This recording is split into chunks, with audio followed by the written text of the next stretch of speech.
In this video, I'm going to introduce you to a new concept, which I like to call phantom pawns. So this is not an actual concept that I believe it doesn't have a name exactly, but it is a concept that exists in chess, and it is a very important concept. And I thought I would give it a name just to make it easier for people to understand what it is. So what is a phantom pawn in chess?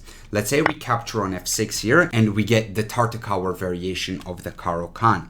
So in this structure, black has 4 on 3 on the king side and white has 4 on 3 on the queen side. So white has a majority on the queen side, black has a majority on the king side. But the problem for black is that white in any king and pawn endgame can easily create a passed pawn with c4 and d5, and black cannot do the same because these pawns, the f pawns, are doubled, and that makes the pawn on f7 a phantom pawn. So I will show you an example and you will be able to understand it even better. I'm gonna skip forward here to an endgame, just like this one, where all the pieces get traded off. So what happens in this endgame is that despite the fact that black can push his majority, and I'm deliberately making bad moves here for the white pieces, despite the fact that black can push his majority, the problem is black cannot force a breakthrough here in this position. Now, if white isn't careful, let's say white plays king to c2 here, black can play f3. This is a pawn sacrifice and it creates a passed pawn either on the g file or on the h file, just like this.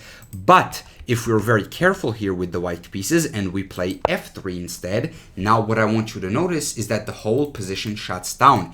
If black captures either on f3 or h3, it doesn't matter which one, we will simply capture back, and now these pawns are completely frozen. And if black pushes the pawn, the same thing happens. These pawns get completely frozen.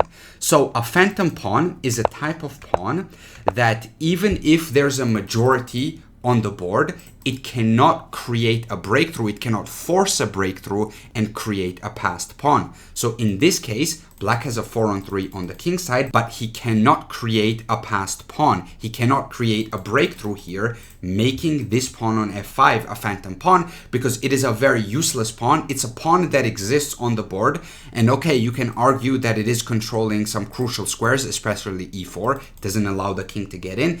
In that regard, it is an important pawn, but the problem is that it's not enough. It's not valuable enough because black cannot use this pawn in order to create a passed pawn. If this pawn was on like g5, then black would play g4, sacrifice a pawn, and then force a breakthrough. But the pawn is on f5, which makes the structure completely frozen. And despite the fact that the position is equal in terms of material, the value of this pawn is far inferior to the value of the pawn that's going to be on d5, or even the pawn that's going to be created in the future. So white pushed a couple of pawns here. Black is in zugzwang here, so he can't really do anything. Black has to move the king. We will continue to push our pawn. And now the problem is that we have a very simple plan of just going Pac-Man mode and eating all the pawns. What we can do is we can just create a passed pawn on c6, just like this. And what I want you to notice here is that white has a pawn on c6. This is a passed pawn. And black has a pawn on f5. And this pawn is completely useless, while the pawn on c6 is a very valuable pawn. So this right here, the pawn on f5, is a phantom pawn. And the way white wins this is by using this pawn as a decoy, and then white will grab and devour all the pawns. You have to be a little bit careful here. You don't want to just take on h4 because this actually blunders a draw with king f4 and then king e2, which is kind of weird, but you can actually push the pawn here right away. So f4 check, king goes back, and now you can take these pawns and now you're totally fine. So this is a completely winning endgame. So let me just go back. Once you play, no, not that one, here. Once you play f3, you create this bowl, you immobilize these 4 pawns. You immobilize 4 pawns with your 3 pawns. And that means that you have this kind of an extra pawn. Technically, it's not an extra pawn, but it kind of feels like it because these pawns are completely immobilized. Now, let me show you another example, and I'm going to show you an example when opponent has a doubled pawn, but it's not a phantom pawn. So, for example, in the Petrov defense, something like this can happen where knight takes e5, and then d6, knight back to f3, knight takes e4, knight c3, and we trade like this. In this case, white also has doubled pawns on the c-file, but the difference here is that there is no majority. There's 3 on 3 on the king side, and there's 4 on 4 on the queen side. So there is no majority for either side, which means that in any endgame, if we have this structure right here, there's no breakthrough.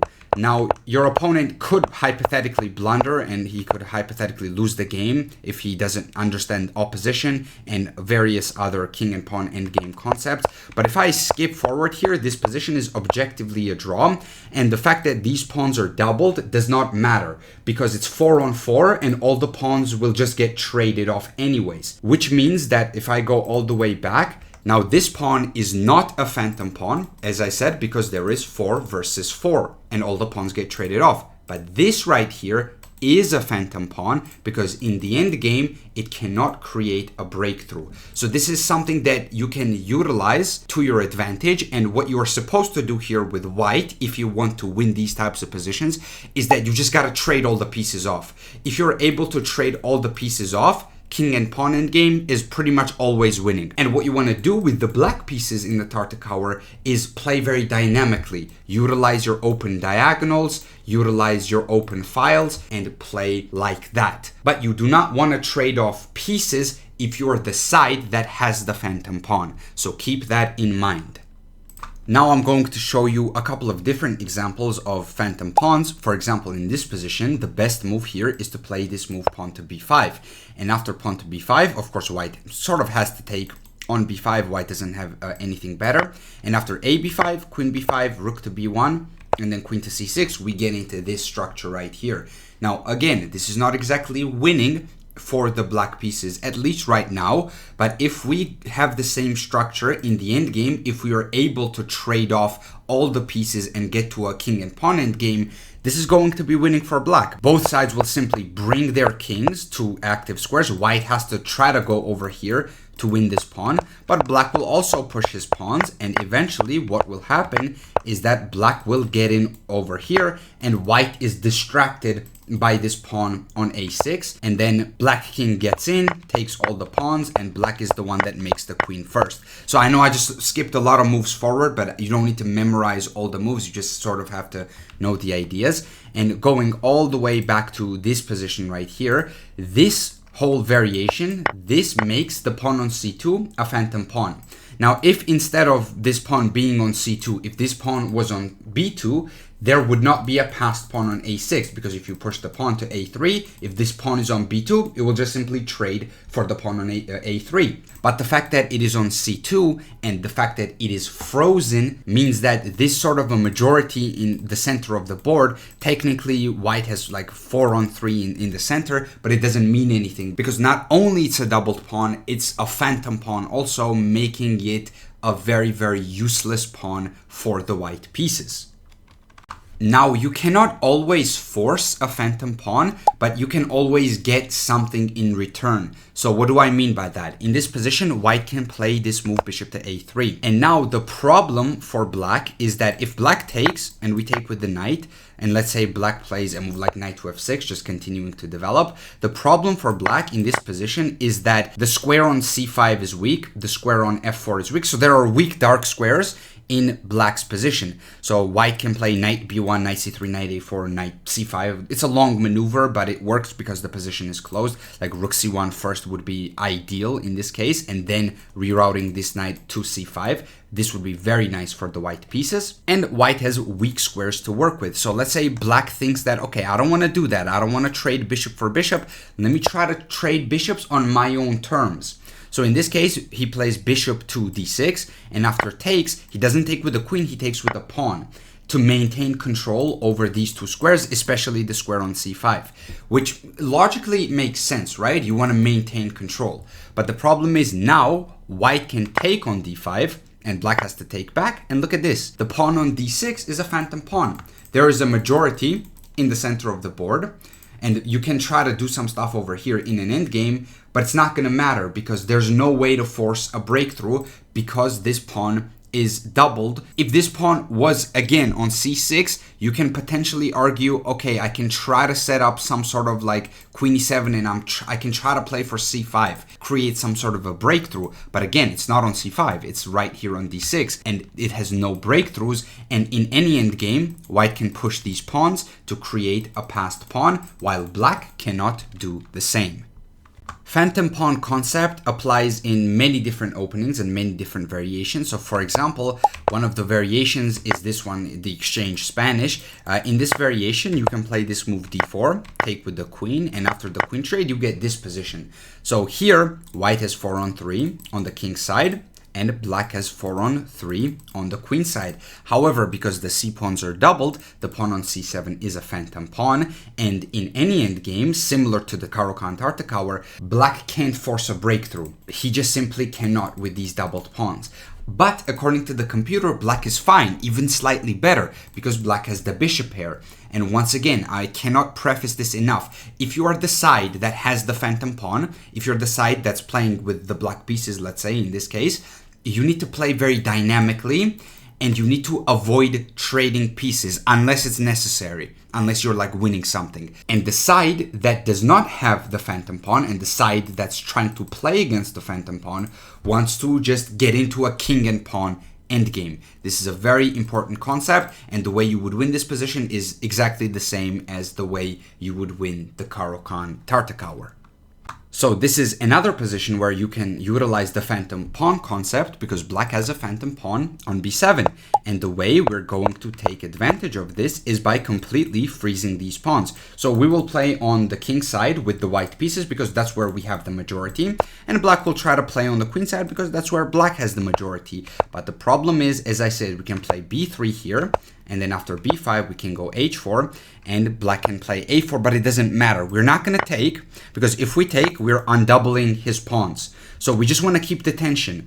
And we don't necessarily care whether black takes or whether black pushes. Either way, we can create our passed pawn with f5, and then we can go h5 and g6. So we're not even going to win this pawn with king f4, king f5. We're just going to create a passed pawn as quickly as possible. The black king will run over to a2, but it doesn't matter because we will simply bring our king, and then we can even play something like king d3. And if black queens, we can actually play queen c2 checkmate. So that is a very, very funny way to win. The best move here is actually to make a knight, which stops queen c2, but it's still like mate in 7, so this only delays the inevitable. So now I want you to utilize the concepts that I have taught you in this video, and I want you to come up with the best plan for the black pieces. You have multiple moves and multiple ways of getting to that plan, but you have a really good plan in this position, and I will give you a small hint. You cannot force a phantom pawn for white in this case, but even if you don't get a phantom pawn, you can get something else in return, positionally speaking. So I want you to pause the video and try to figure out what that is for black. I will give you 3 seconds. 3, 2, 1. Okay, so the correct plan in this position is to play on the c file, and you play this move pawn to c5. Now you can start with b6 and then go c5. You can go rook f to c8 and then go c5, but the main goal is to play c5. Now after you play c5, white doesn't want to take, because what this does is that it opens up the c file for black, so the pawn on c3 is a target. The queen will target it, well, the queen is already targeting it. The knight will also go to a4, targeting c3, and the rooks will double up on the c file, also targeting c3. So right now, of course, there's knight b3, which is the more immediate threat. And if white defends this with rook to b1, for example, I mean, we can go queen a6, defending our pawn, counter-attacking the pawn on d3, and then let's say d4 is played, we go knight a4, and then on the next move, we will double up on the c file with a superior position for black. But going back to this position, white doesn't have to take. And instead, the best move for white is to actually play this move queen to b2. Now, there are a couple of things you can do from this position. One of the ways you can play is, for example, you can take on d4. And the top move recommended by the engine is to actually go c takes d4. This is actually the best way to play. And of course, this creates a phantom pawn for the white pieces, and this pawn on d3 is going to be very useless, because if black ever decides to play for a move like e4, it doesn't matter, because after captures, well, in this case queen captures is the best one, but I'm just trying to highlight an example here. Even if we capture with the pawn, the 2 pawns are completely frozen, and then in the end game we can push our majority on the queen side. So this is the idea that I wanted to highlight. Of course, white isn't forced to do any of this. White can take with the e pawn instead, but again, this is problematic because now this pawn on c3 is very loose. We can defend the pawn on b7 first with the queen, counterattack d3 as well, and then we can build up pressure on c3 just like earlier. There's another option for white, which is to actually take on b7 first, counterattacking the knight, but this always leads to a lot of compensation for the black pieces. For example, we can play knight e5 and then c takes d4 and then rook a to b8, and this queen does not have anywhere useful to go. Actually, it's almost lost. The only square is e7, and then you have knight g6, and you get into this sequence of moves where technically white is up a pawn here, but his extra pawn is the pawn on d3. So is this really all that valuable? Not exactly, I would argue. And I would say that despite the fact that white is up a pawn, in this position black has more chances, because this is a phantom pawn. It cannot create a passed pawn with the e4 breakthrough. This pawn doesn't help with that at all. Black is activating his rooks faster. So that fact makes this position better for the black pieces from a practical point of view. Objectively, it's equal, but from a practical point of view, this is a dangerous position to play for white. So no matter which move you came up with in this position, whether you played c5 or whether you came up with b6 and c5 or some other idea, as long as you found the idea of potentially creating a phantom pawn for white using c5 and also opening up the c file for your rooks, if you were able to figure this idea out, congratulations, you are a very, very strong positional player. So that's going to be it for today's video. I hope you enjoyed it, and I will see you in the next one. Peace.